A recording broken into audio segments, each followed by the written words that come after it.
बिहार के महनार क्षेत्र में, वैशाली जिला के महनार क्षेत्र में हम लोग, और यहाँ पे एक भव्य पूजा का आयोजन किया गया है, दयाराम ठेकुराम पूजनोत्सव। जी हाँ साथियों, दयाराम ठेकुराम पूजनोत्सव का आयोजन किया गया है, जहाँ पे पूरी साफ फैमिली एकत्रित होगी और ये भव्य पूजा 3 दिनों तक चलेगा। और इस पूजा को कैसे संपन्न किया जाएगा, ये पूजा सबसे पहले मैं आपको ये बता दूं कि क्यों खास है। इस पूजा की खासियत यह है कि पूरे साफ फैमिली, पूरी गुप्ता फैमिली जो है कि यहाँ पे एकत्र होगी और ये 3 दिनों तक ये पूजा चलेगा।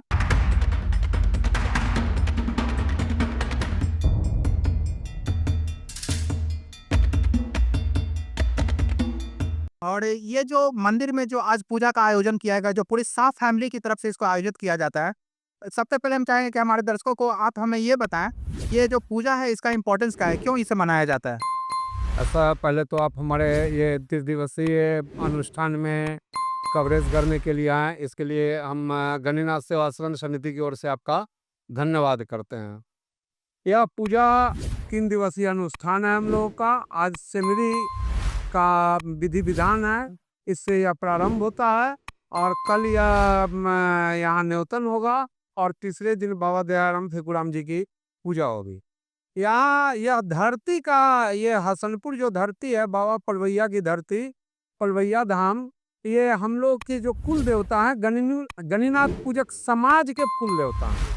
क्यों साफ फैमिली नहीं है, इसमें चौरसिया भी पूछते हैं, कुशवाहा भी पूछते हैं, माली लोग भी पूछते हैं, हजाम लोग भी पूछते हैं, ढेर सारे सभी जाति धर्म के लोग, पासवान पूछते हैं। यहाँ बगल में धमोन में यादव लोग हैं, वो लोग मंदिर बना के हैं। ऐसा नहीं है कि ये केवल साफ फैमिली के हैं देवता, ये कुल देवता काफी काफी समाज में ये व्याप्त है और हम लोग इसका अनुष्ठान किए हैं। ये पहली बार है कि यहाँ बाबा गणिनाथ गोविंद जी के जन्म स्थली पे यहाँ दयाराम ठेकुराम जी का पूजा हो रहा है। हमारे साथ हैं इस संस्था की संस्थापक अध्यक्ष, जिसने अपने संघर्षों से, हमारा 3 मंदिर डूब गया था, कटाव में कट गया था, फिर इस जमीन को हम लोग निजी रूप से समाज की ओर से खरीद के, और ये उस समय खगड़िया की विधायिका थी, यहाँ के हसनपुर वासी लोग, यहाँ एक थे महेश बाबा, वो खगड़िया जाके मैडम को वहाँ से आवाहन करके बुलाए। मैडम नहीं चाह रही थी, लेकिन देखिए कि हम लोग के कुल देवता वहाँ से आके इस सेवाश्रम की स्थापना की है।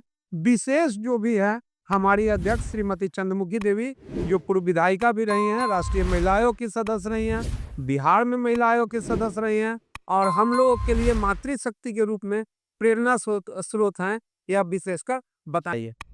देखिए, सबसे पहले तो आपका धन्यवाद।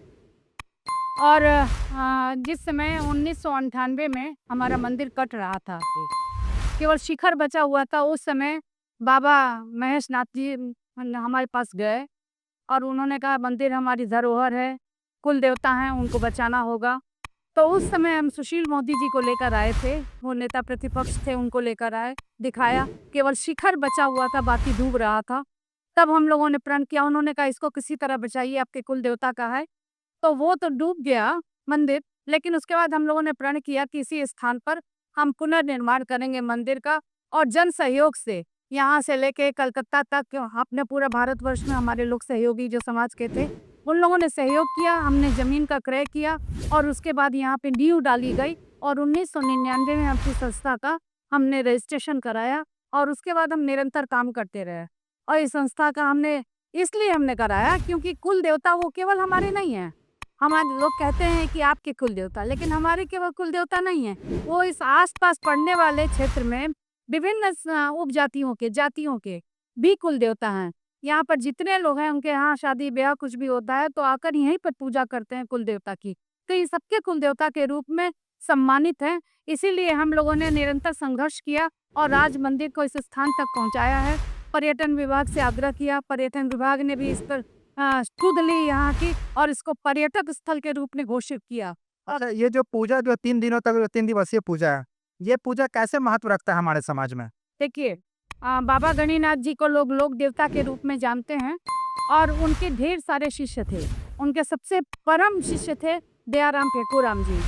तो उनके बाद अगर किसी और की पूजा होती तो दयाराम ठेकुराम जी की पूजा होती है।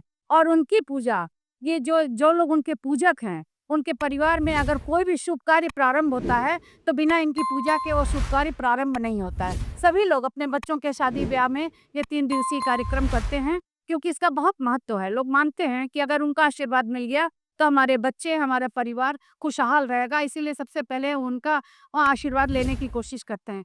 तो आज हम लोगों ने सोचा कि पूरे समाज को उनका आशीर्वाद मिलना चाहिए। बहुत वर्षों से पूजा उनकी नहीं हुई है। बाबा गणिनाथ जी की सालाना पूजा हम करते हैं और ऐसे भी आके पूजा होती रहती है, लेकिन दयाराम फेंकूराम जी का विशाल पूजन है, उसमें बहुत महत्व का है, 3 दिन लगता है। इसीलिए इस बार हम लोगों ने आयोजन किया कि समाज के बहुत से लोग जो नए बच्चे हैं वो तो जानते भी नहीं हैं, तो समाज के सभी लोगों को ये पता भी लगे कि उनकी महत्ता क्या है और हमारे परिवार में क्या होता है। इसको बताने के लिए, लोगों को एक साथ एक जगह इकट्ठा करने के लिए कि इसके महत्व को समझें, एक दूसरे को समझाएं, जानें, इसलिए हमने ये कार्यक्रम आयोजित किया। तो आज तो इसका प्रथम दिन है, आज इसका आगाज हो गया, आरंभ हो गया।